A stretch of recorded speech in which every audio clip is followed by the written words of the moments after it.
it together. I brought some of my favorite people together, people that I admire dearly, that will be sharing some of the information we typically don't have access to. So quick background on why we're here today. I'll show my screen in just a second. I'm super excited to share with you guys. We are coming up on a big, big, big birthday. About 10 years ago, actually, Elle and I were working together at the time. We were surrounded by a lot of teams, and I had no idea what I was doing, and I had no idea how to progress in my career. And we had the support of our company to launch something where we could bring a ton of people together and just share information on how to build your career, get advice from C-level or executive women, and just have that network and continue to meet each other, talk to each other, and ungate a lot of information. Sadly, there's still a lot of stuff that we don't know about and don't know who to go to ask. So today, I know this is remote, but take a look at the names, take a look at the presenters. These are your assets. You have access to these folks. They're willing and open to share some of their well-kept secrets on how they've progressed in their career, the titles, the money, the negotiation, how to stand up for yourself, how to know your worth. And by the way, worth is not just money, and we'll talk about it today. But most importantly, I don't want to create the separation between women and men, though it is important for us to share stuff with each other. A lot of my sponsors were men. A lot of what I mean by sponsors is people that nominated me for opportunities.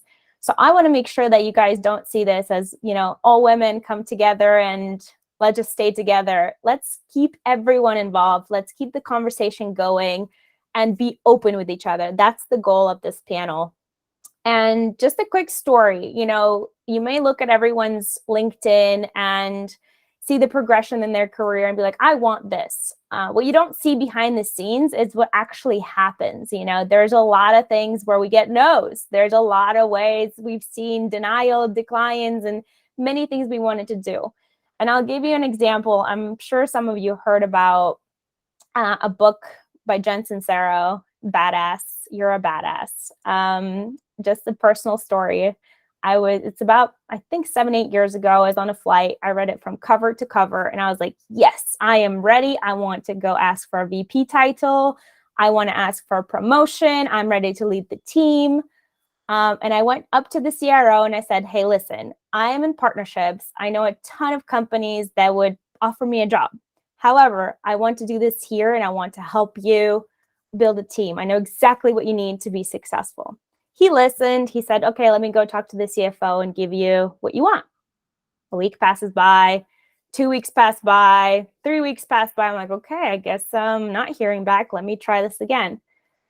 Go into his office and I'm like, so what's the update? I'm ready when you're ready. He goes, I've talked to the CFO. I didn't bring up what you asked. I don't think you're ready. I don't think you're going to do this job. And by the way, the job you're in, we're no longer going to support. So your only option is going to be managing East Coast out of San Francisco, where you're required to be on the East Coast for a week out of a month. And by the way, that's potentially less pay. Can you guys imagine my shock? I was, badass, Jen Sincero. I heard you, I read you, I know exactly what I want. Yet my job doesn't exist. I need to travel a week out of a month. I have no life. I still don't have a life, but that's a different topic for a different panel. But you gotta, what do you do? What do you do with this? I didn't get any other offers. I was ready to manage a team. I knew exactly what was happening. So I took the no, actually stayed. I said, you know what? I'm going to be the best person at this job. I will travel. And hey, it's New York, so I can't complain. And then a year later, this guy's gone and I got the job I wanted.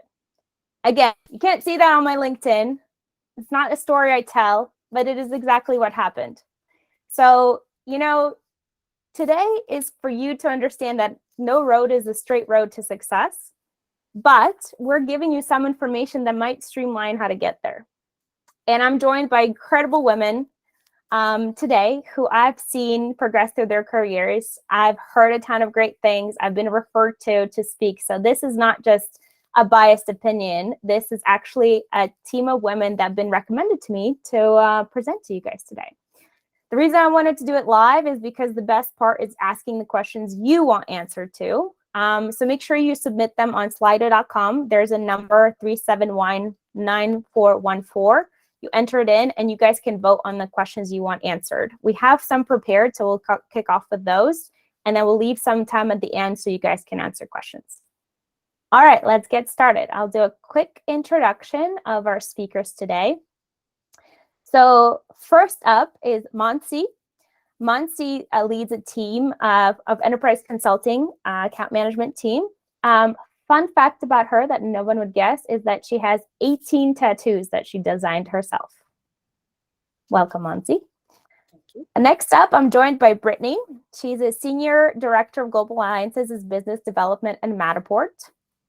Fun fact about Brittany is that she holds onto her art background and fulfills her creative expression through painting, pottery, candle making, home decor, music, and just creating things with her hands. Next up is Elle. She leads group partner marketing at LinkedIn. She moved to California 10 years ago for a marketing internship without ever having visited States before. Her first job was at a local library in the UK, arranging book in the Dewey Decimal System. Welcome, Elle. I think we started about the same time in the ecosystem, so it's awesome to see where you landed in your career now. Next up is Danielle Vergara. I always say Danielle with my accent, so just enjoy it. She's an ISV Principal Account Manager at Salesforce. While in Thailand, Danielle was attacked by a monkey in a monkey forest, and she has a picture to prove it. And last but not least, we have Kristen. Kristen manages a solution engineering team. She actually, outside of just working at a no big deal DocuSign company, she also works as a bartender at a casino as her side hustle. Her favorite drink to make is Mexican lollipop. Welcome, guys. It's great to have you. Okay, let's start. So I'm sure all of us wanted to be in this industry when we were growing up. Probably not true. So when you were 5 years old, who did you want to be when you grew up? Let's start with Brittany. I wanted to be a performer. I wanted to be Britney Spears. I dressed up and I used to put on performances for my family all the time. So that was what I wanted to be. Awesome. Elle, on to you.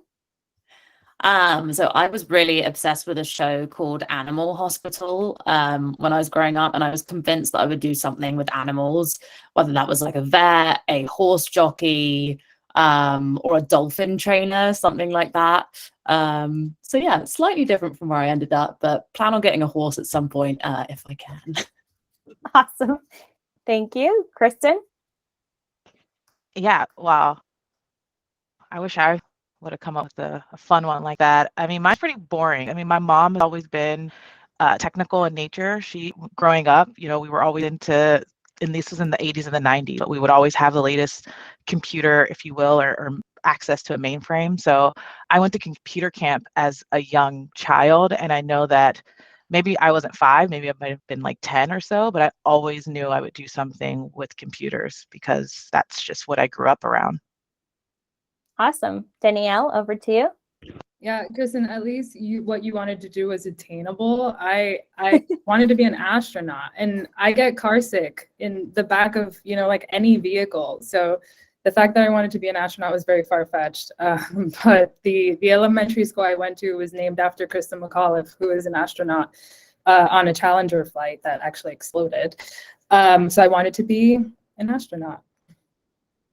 Thanks, Danielle. Mansi? Yeah, well, when I was 5, and for a while after that, I wanted to be an environmental engineer who re-released Mustangs into the wild. Don't ask me how those two things actually intersect, but that's what I wanted.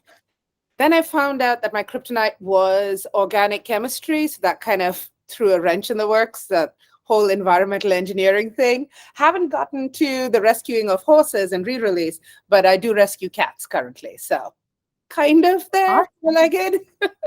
Close enough. We got it. You and Elle can hang out and figure out the next small business. I like it. All right, let's dig right into it. How did you negotiate your salary to be in six figures for the first time? Let's dig right in. Mansi, let's start with you. Sure. So I was very lucky to have a boss at one point that recognized something in me. I think this goes to one of Olga's earlier points where a mentor, a champion does not always have to be of the same gender as you or the same sex as you. He noticed very early on that I had some sort of talent. And when I worked at monster.com at the time, they were doing promotions and I applied for a job. I was an inside sales rep and I wanted to go into being a field sales rep. And I did what I always do. I'm an extra person. So my interview had a presentation of my 90-day plan of how I'm going to attack a territory that I know nothing about in a role I had very little insight into, but I knew Monster really well and I knew our product. And didn't hear back for about 6 months. In between, I bought a house. I was 24 years old at the time. I bought a house. And I was like, okay, well, I guess that's not happening. You would think an HR tech company would actually follow up with their own, people, but didn't happen. And about 6 months later, I found out that I had been promoted to a job 3 levels up. But I had to move to Manhattan. It's a thing where they spring the Manhattan on you at the last moment, but that's fine. I was single. I was like, why would I not want to do this? I'll rent out the house. And that's where I got my first lesson, where he said, your salary is for your talent. Your commissions and your bonus, I'm in a sales job. I've always been in a sales job. Your commissions and your bonus are for the results and the hard work you bring in. Don't undersell your talent because you don't recognize it. Recognize what your talent is. And that was my first 100K job where my salary was in the 6 figures. And I've always kept that with me because in sales, they will always give you an OTE, right? This is what your on-target earnings will be. And your salary is usually lower because they expect you to make it up in bonus and commissions, which you will if you're good. But they still have to pay for your talent. So the salary is for your talent. It's what you bring to the table. It's your experience. It's your talk track. It's how you present. It's all of the things that you do to be good at your job. Your commissions and your bonus are for the results that you then get from all of that. Don't underpin one on the risk of the other. You will be good, but your ability to attain that bonus and or commission is based on a lot of outside factors. The product, the marketing team you have, all of the other things, the economy, the downturn. That does not take away from what you bring to the table, which is what you can control.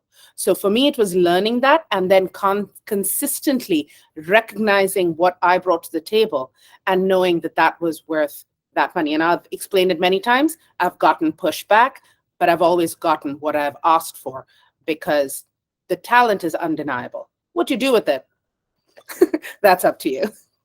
Awesome. Thank you, Mansi. You're already creating a ton of takeaways in the comments.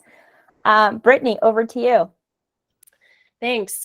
So this is a really personal question for me, and it really makes me think back to when I was in the fashion industry. So I was in the fashion industry and I had all of this responsibility at a really young, early point in my career, and it was really exciting.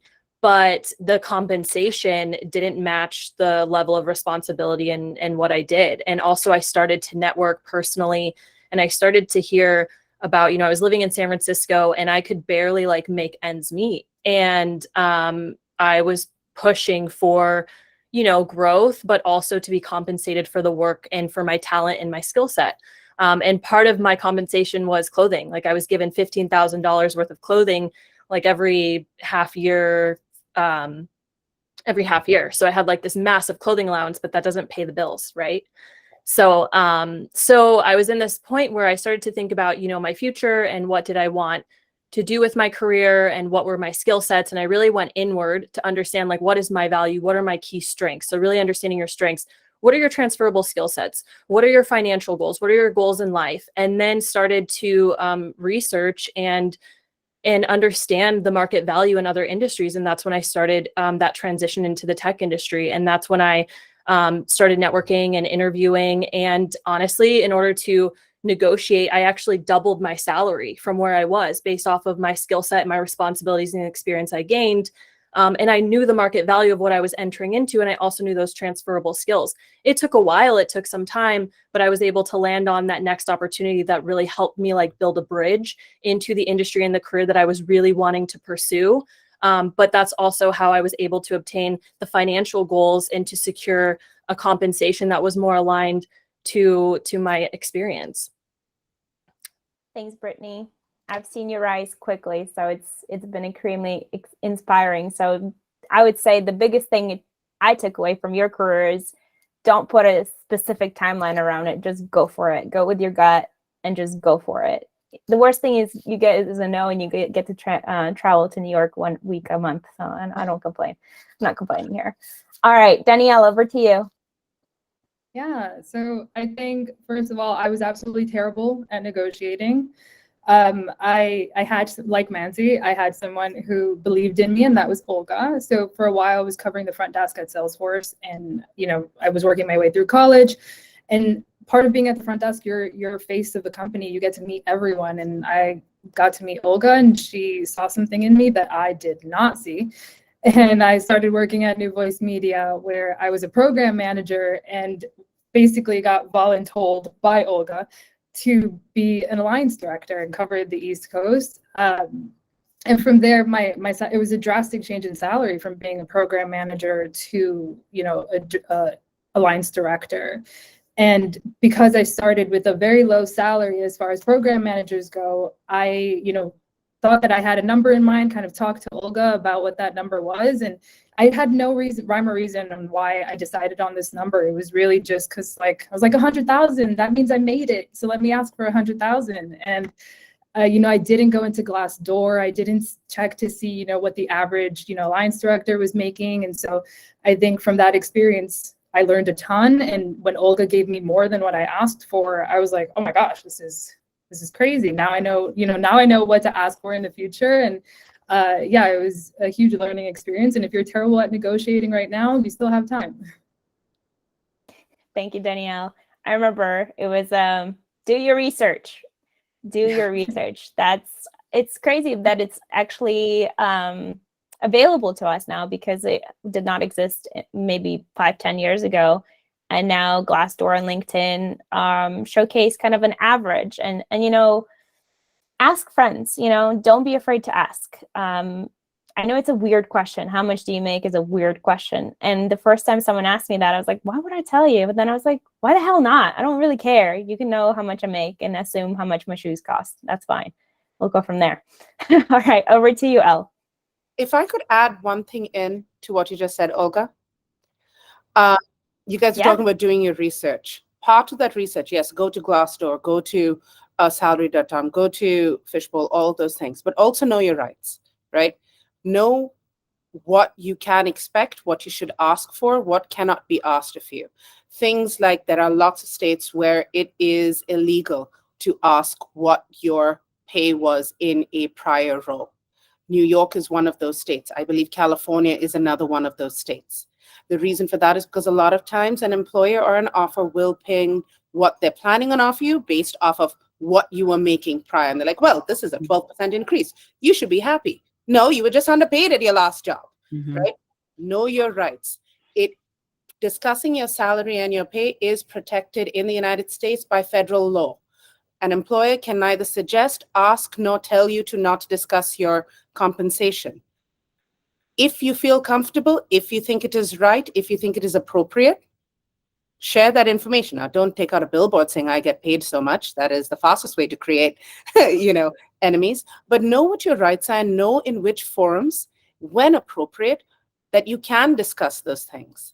It is a protected right. It's protected speech. So make sure you know your rights when you do go into these. You've done your research. Sorry, I know it wasn't my turn. I just wanted to throw that in there since we're talking about this is open forum. I think it's extremely important. Many people don't know that there's actually rights and laws around this. So thank you for sharing, Mansi. Elle? Yeah, that was actually a great tee up. I think I think there's now 17 states within the US where they are legally required to post the salary range on a job listing. So make sure that that's in there and, take note of that. That wasn't something that was readily available at the time when I was first negotiating this. So I really relied on talking to peers and making sure that I was asking not just my female friends and colleagues, but also my male colleagues, and also not just within my business, but other companies or partners that I'd worked with before, and also other locations, just to kind of gauge where you're at in the market. I think one of the things that I have always really focused on is to always be interviewing, even when you are not actively looking for a new opportunity. It is the best way for you to gauge your value within the market and what other companies are willing to pay for the skills that you have, the experience that you have, and for the roles that they're hiring for. And it's generally just really good practice to continually be refining your professional pitch, talking about your career story, and also networking with hiring managers, right? Like, people move companies all the time. Maybe you're not specifically interested in that company, but you might be interested in the next company they go to. And you've already had a great conversation with them and set the foundation, and they know kind of, what you can bring to the table. One of the things that I did when I was kind of preparing to have this conversation was really get clear on my value. So one is getting over the imposter syndrome of like knowing your worth. And two is then how do you articulate that worth?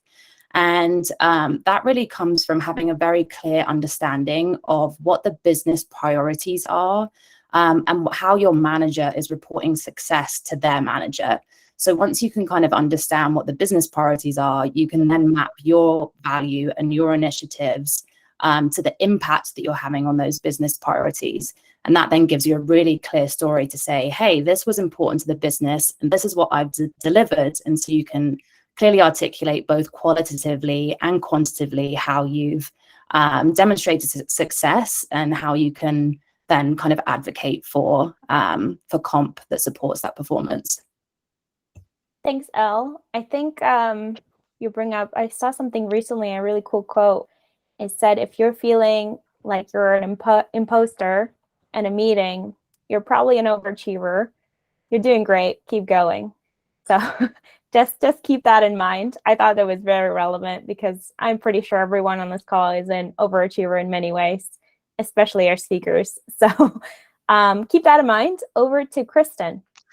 Yeah, and I think, Elle, you did a really great job of teeing me up, because to this day, I can tell you that my imposter syndrome is, something that fluctuates a lot, but for the most part, I have a really high imposter syndrome. And what that means is, I question, should I be here? Are they going to find me out? Are they going to really recognize that maybe I'm not the right person for this particular job or project or what have you? But if we get back to the question at hand here, which is, how did I negotiate my first salary or six-figure salary? Because I have that imposter syndrome, it was something that, and a lot of the other ladies on the panel have said this, I had to have somebody recognize that I was worth that amount of money for my first salary. And salaries after that, yes, I've been able to take a little bit more ownership and understanding, what it is about me, what it is that I bring to the table that is valuable for the organization. And another thing that I do actively is, researching is great, but I also come prepared with, I call it my portfolio, if you will, of Kristen Jackson. So all of the projects that I'm working on, all of the kudos that I'm receiving, all of the, big deals, because I'm also in sales, that I'm closing, but some of the things that I'm going above and beyond to do, going back to the talent of it all. I compile all of that information and I take that with me when I'm having these types of conversations. Is it a little bit overkill? Maybe in some situations, but for me, it helps me overcome that imposter syndrome, because I'm looking down at my body of work and I am able to some extent quantify what I'm doing in a way that makes it easy for me to advocate for myself, because again, I've been watching the comments in the chats. When you have imposter syndrome, you have to figure out a way to cope with that and to overcome it. It's not something that I believe is just going to go away. I think it's something that if you know that you have it, it's just like any 12-step program, if you will. It's something about recognizing that you have it and then figuring out, okay, knowing that I have this thing that I'm dealing with, how can I ensure that, I show up in situations that are really important? And those situations in this example are advocating for yourself so that you can make what you're worth. And the best way that I've found to do that is to come prepared with evidence to back it up. Perfect. Thank you, Kristen. I think this is a perfect transition, and this is something that Mansi really brought up in our preparation for this session. We typically attach, what I've seen, we typically attach a monetary money to value. And I'd like Mansi to cover how to define your value, because she did challenge me quite a bit when we were discussing this question. And I'd love for you guys to hear her insights. Mansi, over to you. Defining value, and what do you attach monetary compensation to? Sure. Well, listen, don't get me wrong. I like my money in my savings account. I have well over 200 pairs of shoes, all of them heeled. I mentioned before, I'm an extra person, but I always want to make sure that I don't mix up what is valuable in me and what is of value to other folks. And what is valuable to me does not get a price. You could pay me $3 million a year, but if I only have 2 weeks of PTO, I love traveling. I am not going to be taking that $3 million a year job. It's just not going to happen. Now, if you want to pay me far less, but apparently part of my compensation is a gazillion miles, I'm still not going to take it for 2 weeks of PTO. But, understanding what is of value to me and what I consider valuable, that will not change, right? I like my savings account. I like the security of being able to travel. I like being able to travel, right? I also have never done a dish in my life and don't do my own laundry. So I have to be able to pay for those things, right? But what is valuable to an employer, that changes. That changes with time. It changes with what you have to offer. It changes with where you are working. I am extremely lucky with where I currently work. It gives me, much to the chagrin, I think, of some people, but it gives me the ability and the happiness to be able to speak up. I have a voice. You can't see it right now, but I have purple and blue hair. No one questions that I should be in a room helping to set policy, driving operations, working with our customers, right? There is an inherent value attached to me that doesn't have to show up in my compensation, but it lets me show up as who I am and speak my mind, obviously within boundaries, right, when appropriate. And that to me is valuable. I've worked in startups for the last 15 years of my life. The reason for that is because I would rather be able to have an impact and be able to be me and create teams and raise folks up and take them through their careers. That's important to me. I could have probably made a lot more money when I look at the glass doors and things like that, working at a much larger organization.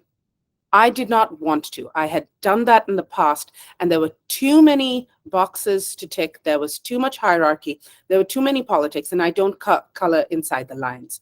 So separating what is valuable to me and what is of value to an employer are very different, and they are not tied to compensation. If you take just one thing away from this seminar, this webinar, this talk, it's your value and how much you get paid are not correlated. They are mildly linked, but they are not correlated. One does not mean the other, in my opinion. Awesome. Thank you, Mansi. I think it's extremely important. Kristen, do you want to share your insights on value? I mean, I think Mansi hit the nail on the head. The only other thing that I would say that I would add that complements what she says that I want you to all take away from this is that, doing the exercise of defining what's valuable to you is an extremely useful exercise, right? Even though Mansi is correct, like your values and the values of the organization can be different, I've found that a lot of people don't really know what is valuable to them. What do they find as value that's not just compensation? It's not just I make $100,000, so therefore I'm valuable. I value things, and it has, for me, it has changed over time. As you get older, what's important to you as a human, as a person, will change. So I know specifically for me, what's important is flexibility and family time. I know COVID has put us all in this state where, our values have maybe changed a bit, where I now want to spend time with my family, which before, we're like, oh, we'll do it next year, or we'll do it next month. We understand that now time is of the essence. So to me, having an organization or working for an organization that, to Mansi's point, gives me the flexibility to be able to work really hard, but also play hard as well with my family, and have the money to be able to do that. But recently I had a little bit of a health event, and health to me is super important, and both physical and mental health. So working with organizations that have the compassion and maybe the packages that allow for you to ensure that you are taking care of yourself, your whole being, is also important to me. But I would say if you take anything away from this, it's just to really figure out for you what's important for you, and what's important to you, so that you can begin to assess your personal value. And you'll find that it's not just, I want to make $100,000. There are other things that fall into that equation that are just as important. Thank you, ladies. That was extremely important. And I think make that list and make sure you select what are non-negotiables for you. Because when you're interviewing, looking at that price tag could be very appealing, but make sure you keep those values in mind, because they're worth it to make you happy. Kobe says hi, by the way. Sorry, it's my dog. All right. Over to next question. I know we're in turbulent times. There's a lot going on. However, we want to hear your insights on how do you recommend our attendees to nominate themselves for new opportunities internally or externally. Let's start with Brittany. So I've approached this, and I feel like every single way I've applied. There was a data point when I first was making that transition into tech, and it was you needed to apply to like 50 jobs a week or something in order to just get 5 interviews or something. There's some data points on this, right? So and earlier on in my career, that actually worked. Like, how many applications or how much connecting and networking can I do in order to have a first call and just have a conversation?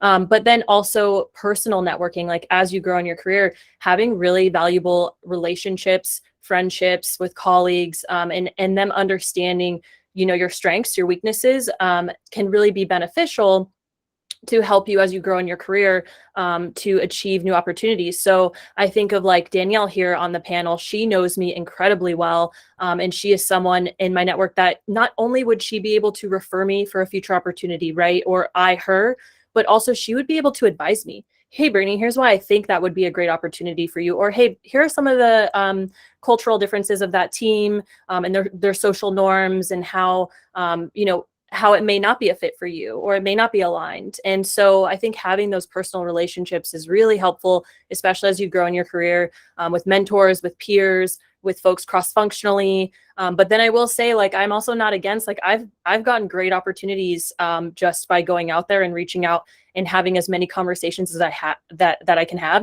And if it's a company that you really like the values of, or you believe in the product, or you really feel like there's a value you can bring to that business, apply and have conversations with those recruiters or with people at the company, because there may not be a role for you created yet.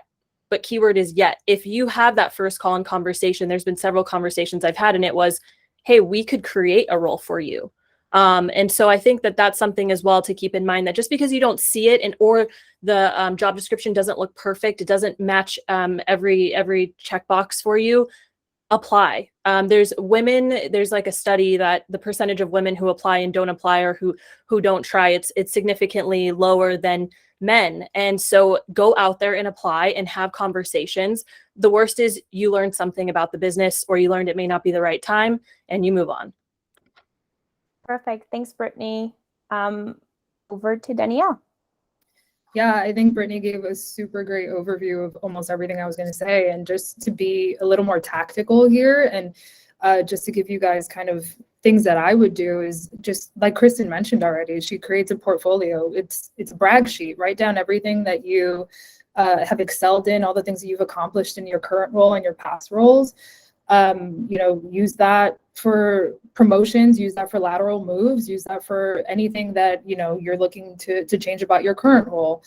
I think that, like Brittany said, it's having an advocate at a company or, outside of a company, someone that's going to talk nice about you while you're in face to face. And also when you don't have a seat at the table, that person is, celebrating you and talking about your accomplishments. I also think if you're in a current role right now, it's super important to put together like a pros and cons list. Because I think if you're anything like me, I have a very hard time visualizing what role I want to be in 5 years. And in order to get an idea of what that role looks like, I put together a pros and cons list and I say, these are the things I really like about my job. These are the things I don't like about my job. Let me focus on some of the things I do and see if there's a role out there that encompasses most of those things.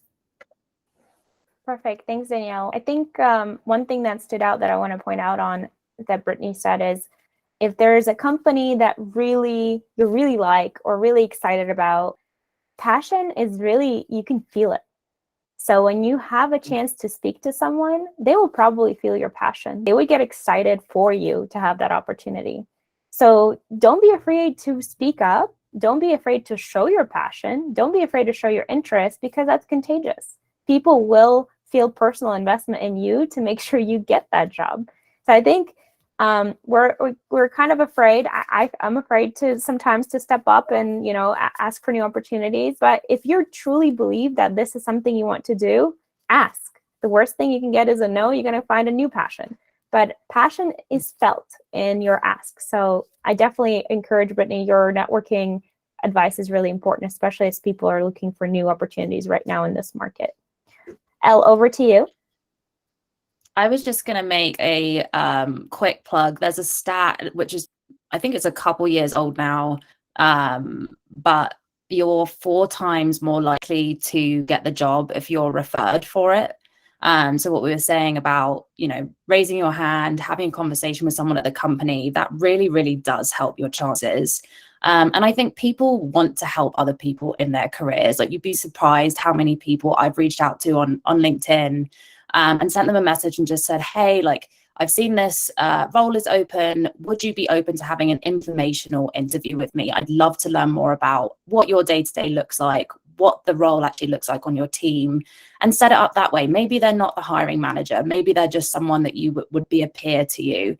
But I think doing that networking, and yeah, quick plug for LinkedIn, doing it on LinkedIn is a great way to do it, because they can then see your profile and your experience and how that already relates maybe to what they're looking for on the team. Thanks, Elle. Mansi? I think all the ladies before me encompassed it real well. The one thing that I would add that I don't think that we've addressed is, how are you messaging that, right? Now that you've weighed the pros and cons, you've decided that this is the job you want to show up for, this is the opportunity that you're interested in. How do you message yourself? Just showing up and saying, I'm great, here are all the reasons why, may not be appropriate or may not actually land the way you want it to. There's intent, there's impact, right? So if you look at my resume, it's really hard to find actual words on it. It all leads with just sales attainments numbers.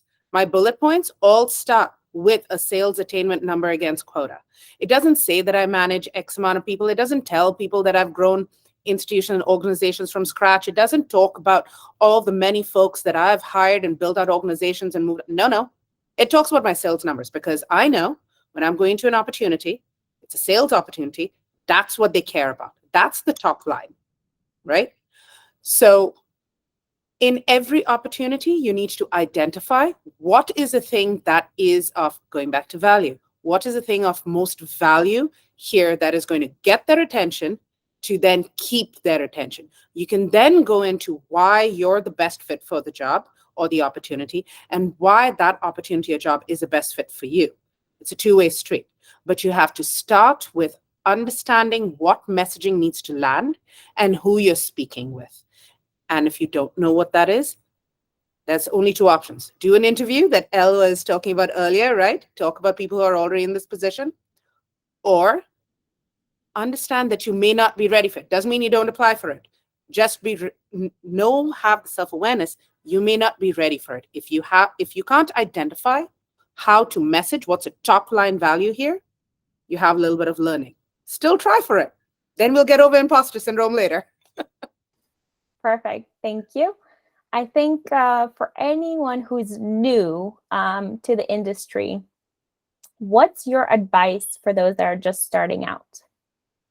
Let's start with Kristen.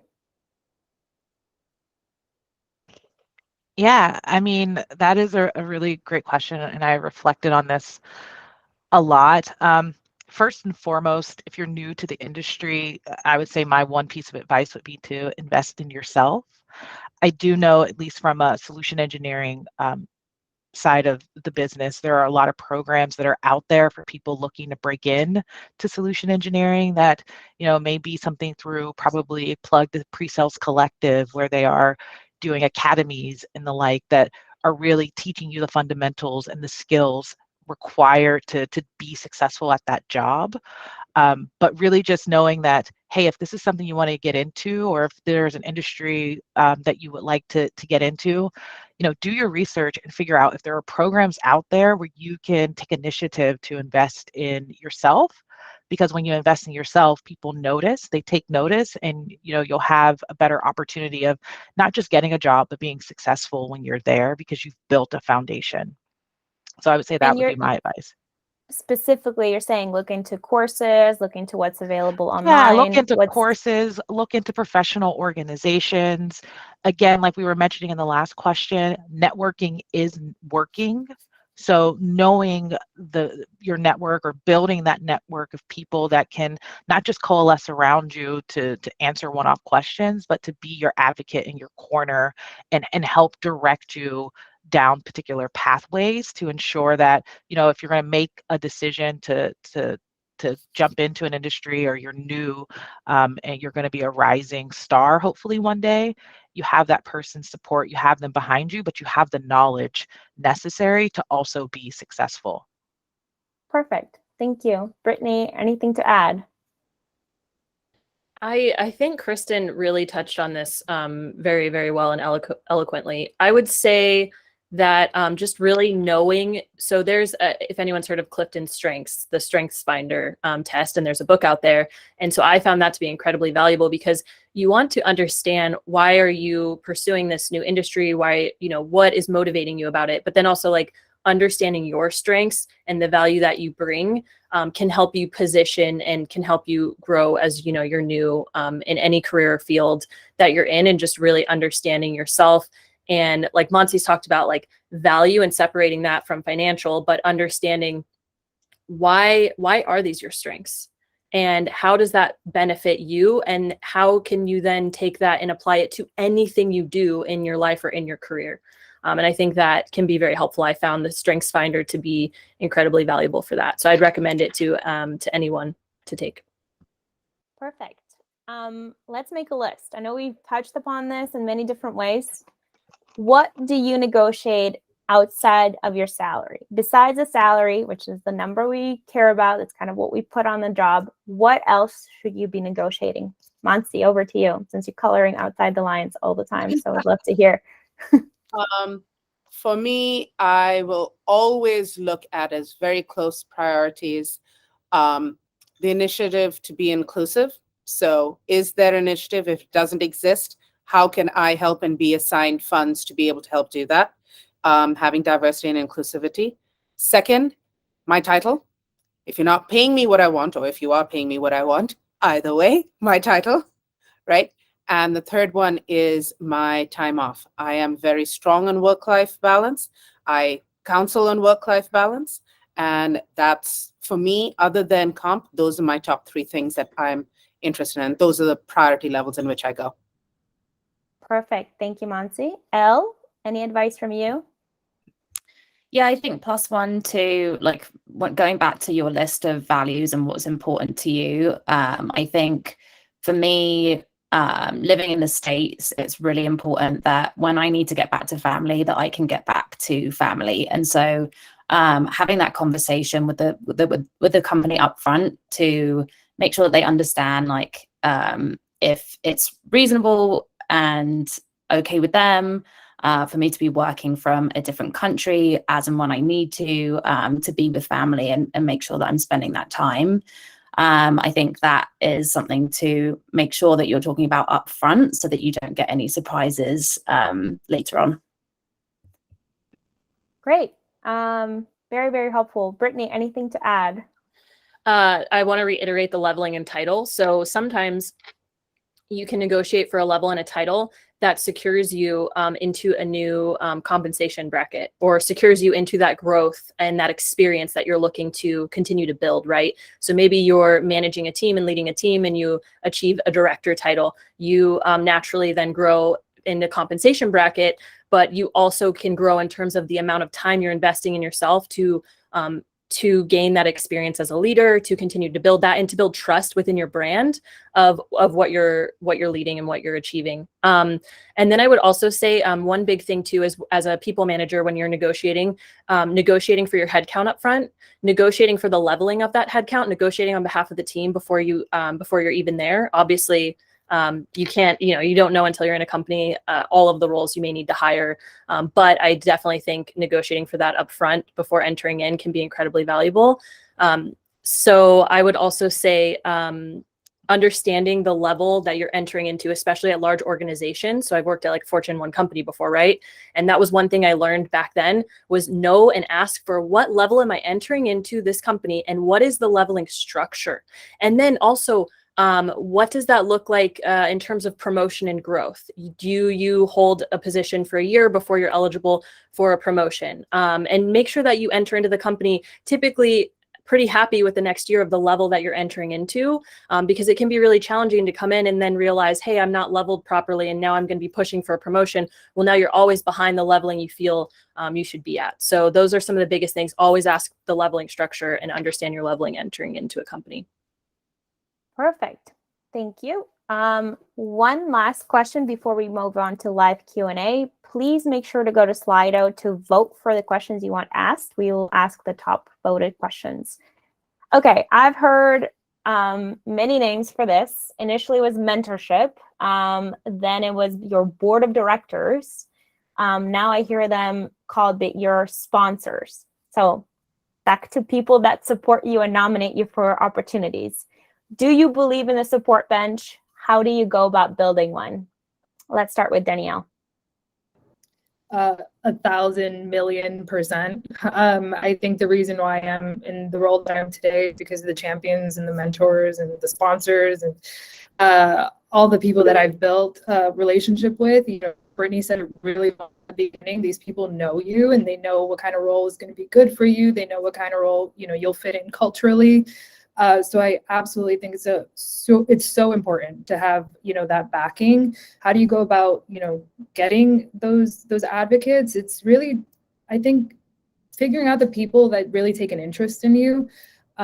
You have to do your part too. You schedule meetings with those people, keep in touch, tell them, what you're doing as far as your career goes and what you want to do. And I think that those people will, just keep an eye out when something that you like turns up. Perfect.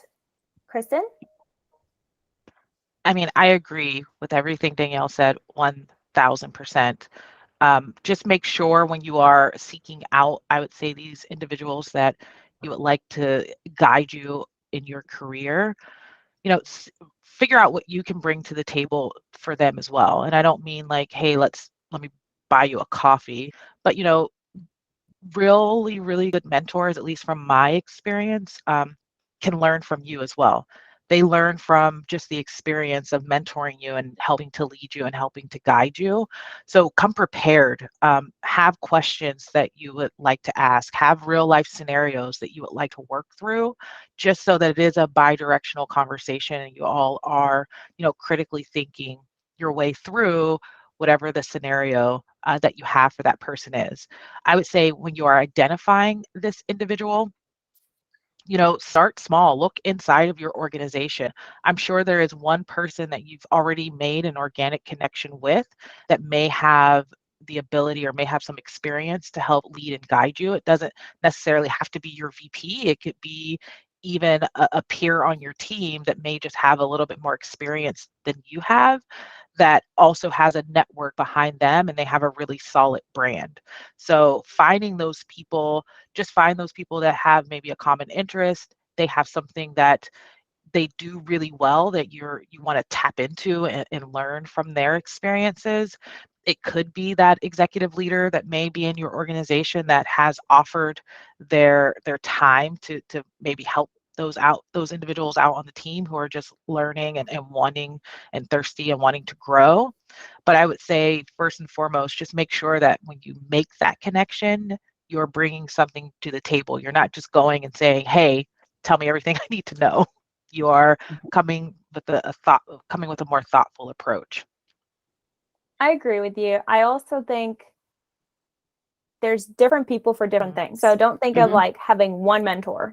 Think about people who could give you guidance across different things. I'll give you an example. Mansi's boss, he's head of sales. He's very, very good at negotiating. So anytime I'm stuck and I don't know how to position myself better, and position myself to get to the number I want, whether it's a customer negotiation or even my own salary or OTE, I call him and he helps me phrase it better. Anytime I need someone to tell me how to be better at presenting, I go to a person that I know is incredibly charming, incredibly passionate during his presentations.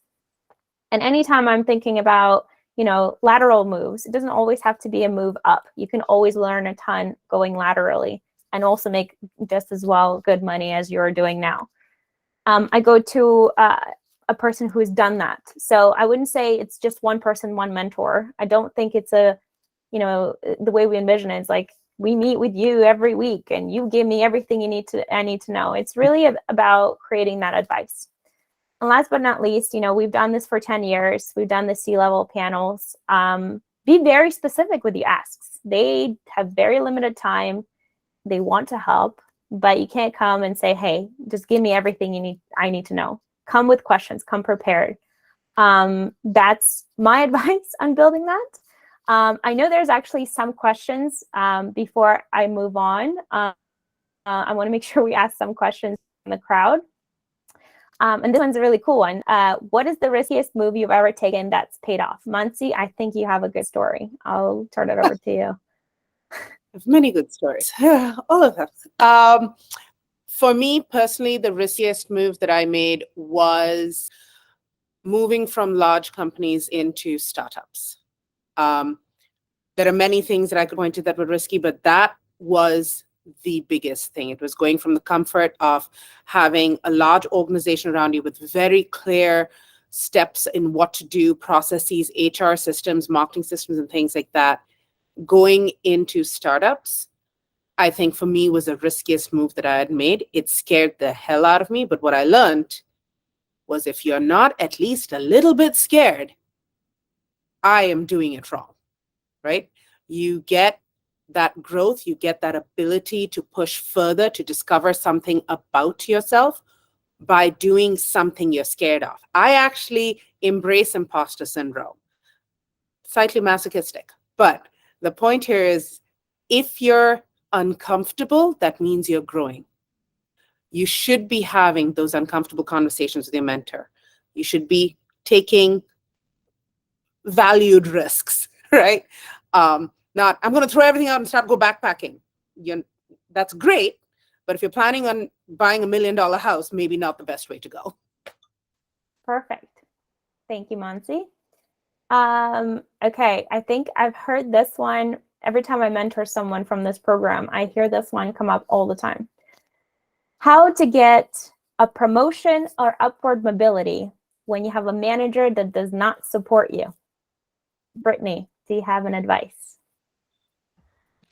I think I would look at, I actually recently had a great conversation with someone about this. And I would look at, is your manager the person who's in a position to support you? Who are the people in that position to support you? Is it at your company? Do you need to do an evaluation of, hey, am I at the right place that's going to support my growth? And then also having those conversations and the difficult conversations, and looking at, if your manager is in the right position to help you, or if it is someone else, going to have that conversation and take a team-based approach of understand how you're also helping them, right? How am I helping my manager?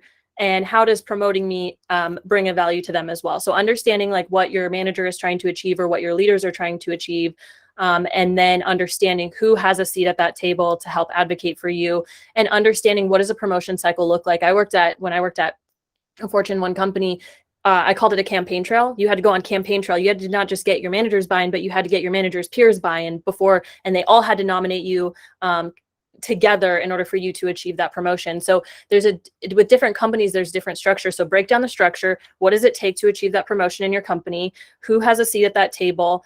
What is the value that you bring to them, and with this promotion, and advocating for yourself and having those conversations and being open to saying, hey, what can I do to help get there as well? How can we build a career path and plan to help me achieve my growth and goals here, because I really am passionate about this company and I want to grow here. And then if you hit a dead end after going through all of that, I would say start looking outward and looking at those other opportunities at other companies that are going to have a match to what you're bringing to the table. Perfect. We're right on the dot. Thank you so much for sharing all of your insights, ladies. I feel like we could be going for a whole other hour. What I'll do is I'll send you guys questions that we got, because we got a ton, and hopefully we can do an FAQ and share it with our audience. And quick update, we actually, for the first time ever, have another panel coming up that's kind of a good transition to the conversation we had today.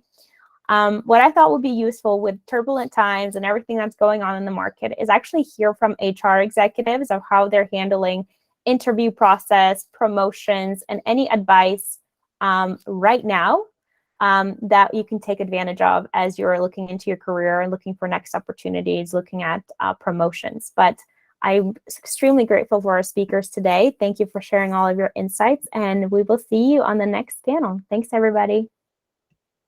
Thank you. Thank you.